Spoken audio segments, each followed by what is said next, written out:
हिमाचल प्रदेश निजी बस चालक संघ की बीते कल सचिवालय में बैठक आयोजित हुई। ये बैठक उप मुख्यमंत्री मुकेश अग्निहोत्री की अध्यक्षता में आयोजित की गई। बैठक में निजी बस चालकों की लंबे समय से लंबित चली आ रही मांगों पर चर्चा हुई, जिसमें पुरानी बसों के परमिट हस्तांतरण और HPO2 बसों के पंजीकरण सहित निजी बस ऑपरेटरों ने न्यूनतम किराया वृद्धि की मांग रखी। इन मांगों पर विस्तृत रूप से चर्चा के बाद सभी मांगों को उप मुख्यमंत्री ने मानने का आश्वासन दिया। साथ ही न्यूनतम किराया वृद्धि की मांग को सिरे से नकारते हुए साफ किया कि इस तरह के फैसले कैबिनेट मंजूरी के बाद होते हैं। उप मुख्यमंत्री मुकेश अग्निहोत्री ने कहा कि आज निजी बस चालकों के साथ बैठक हुई।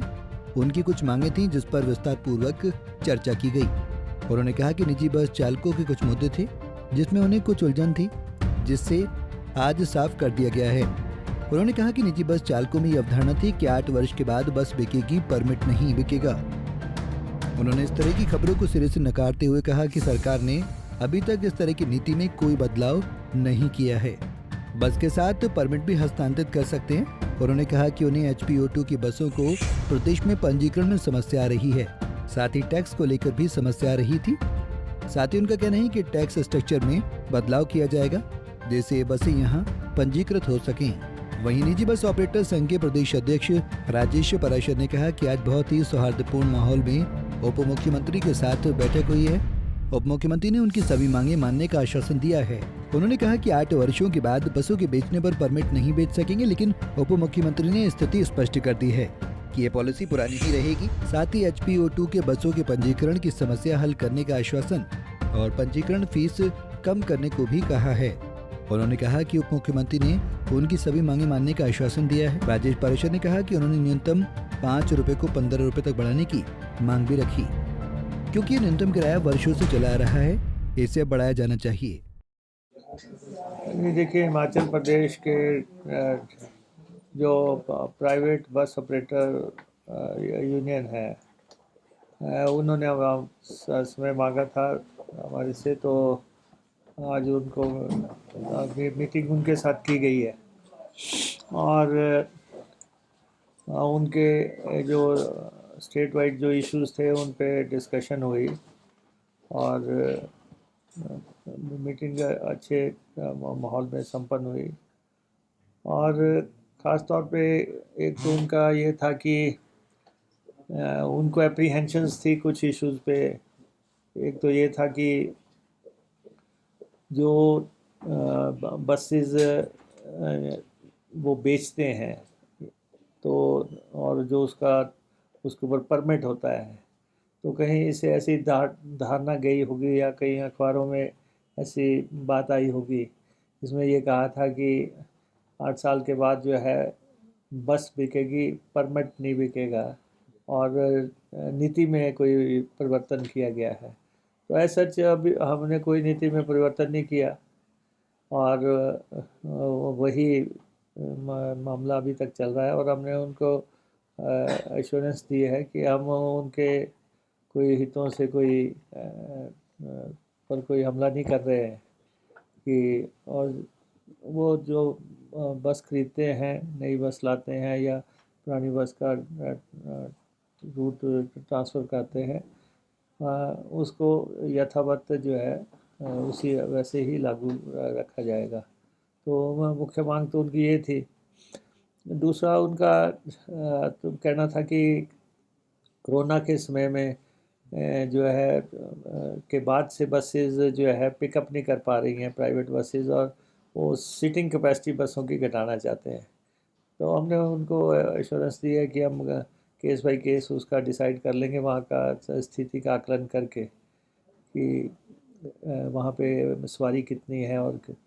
और थर्डली उनका ये दलील थी कि HP02 जो है वो बसें रजिस्टर नहीं हो पा रही हैं, उनका टैक्स नहीं जमा हो पा रहा है, ये टैक्स इतना ज़्यादा है कि उसको पे नहीं किया जा सकता है। तो हमने उनको कहा कि हम लिबरल हो जाएंगे और इसमें एक तो ये गाड़ियाँ हिमाचल में रजिस्टर हों, उसके हमने डायरेक्शंस दे दिए हैं, क्योंकि नहीं तो सारी कोई चंडीगढ़ में रजिस्टर हो रही है, कोई दिल्ली में रजिस्टर हो रही है, बाहर की स्टेटों में रजिस्टर हो रही हैं। लंबे अरसे से ये इशू चला हुआ है।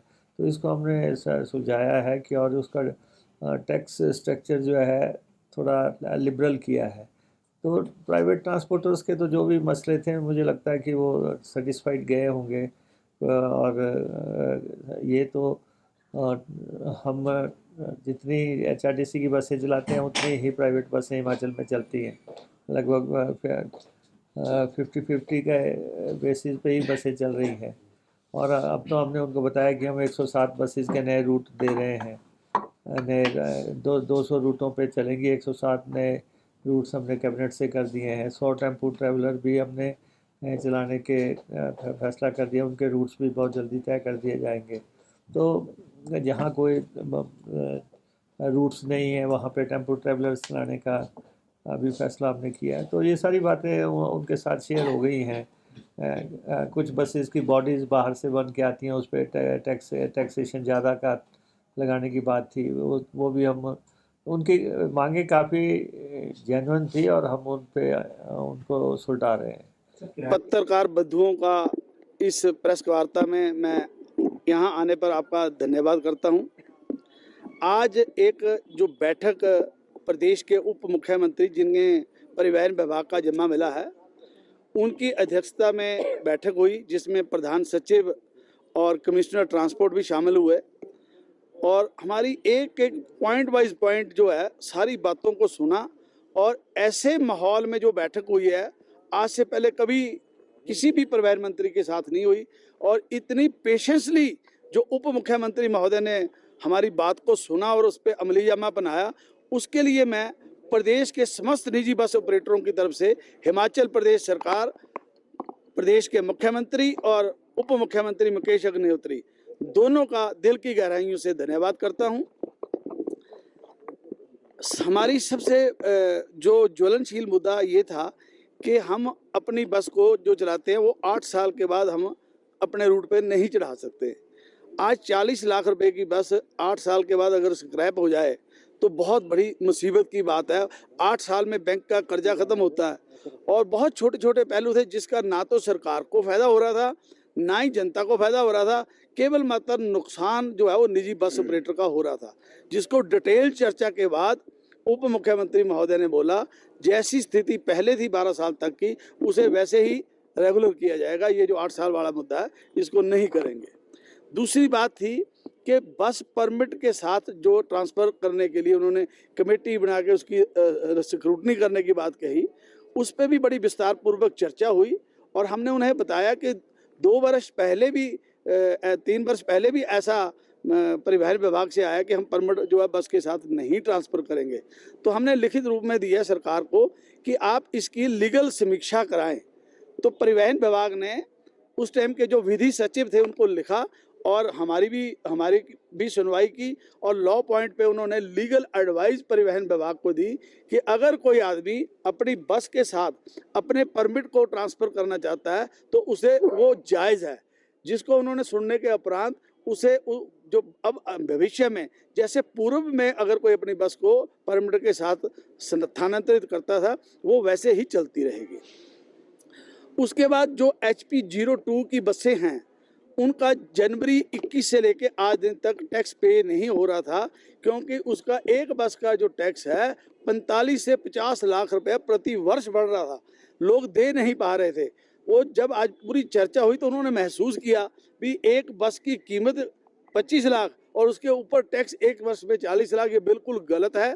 उन्होंने तत्काल ही प्रधान सचिव और कमिश्नर ट्रांसपोर्ट से कहा हमें लोगों को मारना नहीं है, फैसिलिटी भी देनी है, जो काम करता है वो भी कमाएगा, तो ऐसे कैसे होगा। तो इसको बिल्कुल जो जायज़ वायबिलिटी, जैसे बस की भी वायबिलिटी हो, बिल्कुल जल्द से जल्द इसको अमली जामा बनाया जाए। फिर हमने एक डिमांड रखी कि अदर स्टेटों में RTO लेवल पे 01 ऑल इंडिया के परमिट स्वीकृत हो जाते हैं, हमारे जो है वो प्रिंसिपल सेक्रेटरी STA के माध्यम से होते हैं और इनकी व्यवस्थाएं होती हैं। 2-2, 4-4, 5-5 महीने कई बार बैठक नहीं हो पाती। लोग अपनी बस खरीद के खड़ी रहती है, जब तक बैठक आती है, स्वीकृति होती है, बड़ा लंबा अंतराल हो जाता था।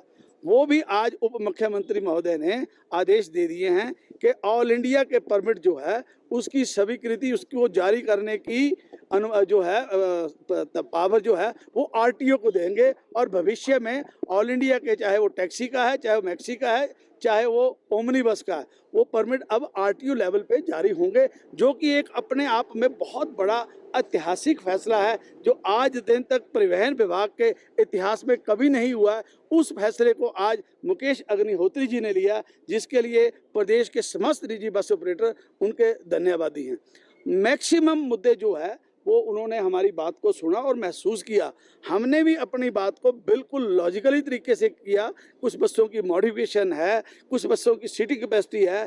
कोरोना काल के बाद बहुत से लोग जो है अपने पर्सनल व्हीकल पे चल गए, चाहे वो स्कूटरी है, एक्टिवा वगैरह, या कोई छोटी कार है, वो द्वारा पब्लिक ट्रांसपोर्ट पे नहीं आए, जिस कारण जो है यात्रियों का दबाव कम हो गया।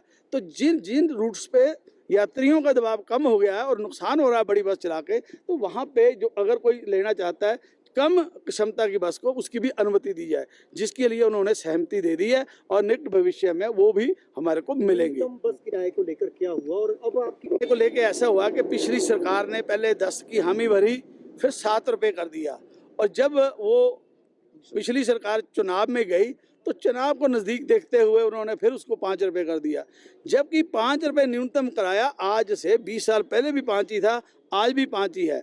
जब बस की चैसी 10 लाख में आती थी तब भी 5 है, अब 40 लाख में बस पड़ रही है तब भी 5 है, और जब डीजल का रेट 40 रुपये था तब भी 5 था, आज 90 रुपये है तब भी 5 है।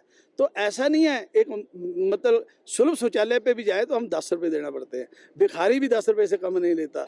और जहाँ तक 5 रुपये की बात है, 5 रुपये का सिक्का हर आदमी के पास नहीं है। अगर वो पे करने के लिए बोलता है तो 500 का नोट देता है, तो 495 रुपये एक सवारी को वापस करना, या 195 रुपये वापस करना, या 95 रुपये वापस करना, वो स्वाभाविक नहीं है। तो कंडक्टर भी कहता है इतने मेरे पास पैसे नहीं, आप वैसे ही सफ़र कर जाओ।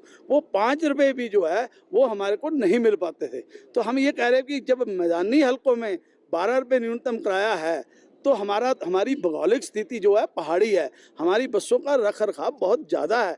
आप देखते हो बसें जो लोकल शिमला में भी चढ़ती हैं, निगम बिहार की चढ़ाई में ब्रेक लगा कर सहमति बनी है। ये फैसला लेना जो है वो सरकार का काम है, पर उन्होंने ये सहमति की है कि न्यायपूर्वक आपका न्यूनतम किराया जरूर बढ़ाया जाएगा। ये अधिकार क्षेत्र हिमाचल प्रदेश सरकार का है, उप मुख्यमंत्री का। उन्होंने इस पर आश्वासन दिया है कि जो 5 रुपये है वो बिल्कुल गलत है, और जो आप मांग कर रहे हैं उस पर विचार करके बिल्कुल बढ़ाया जाएगा। कितना बढ़ाया जाएगा ये उनके अधिकार क्षेत्र का। हम 15 रुपये की मांग कर रहे हैं, क्योंकि 12 रुपये प्लेन एरियो में हमारी भौगोलिक स्थिति, हमारी बसों का रखरखाव उनकी अपेक्षा बहुत अधिक है। अंतिम फैसला सरकार ने लेना है। पंजाब केसरी के लिए शिमला से योगराज शर्मा की रिपोर्ट। हमसे जुड़े रहने के लिए हमारे YouTube चैनल को सब्सक्राइब करें और नई वीडियो की नोटिफिकेशन के लिए बेल आइकॉन को दबाएं। अगर आप ये वीडियो Facebook पर देख रहे हैं तो लाइक जरूर करें और ज्यादा से ज्यादा शेयर करें। इसी तरह के और भी अपडेट्स के लिए फॉलो करें हमारा Instagram पेज himachal.kesri।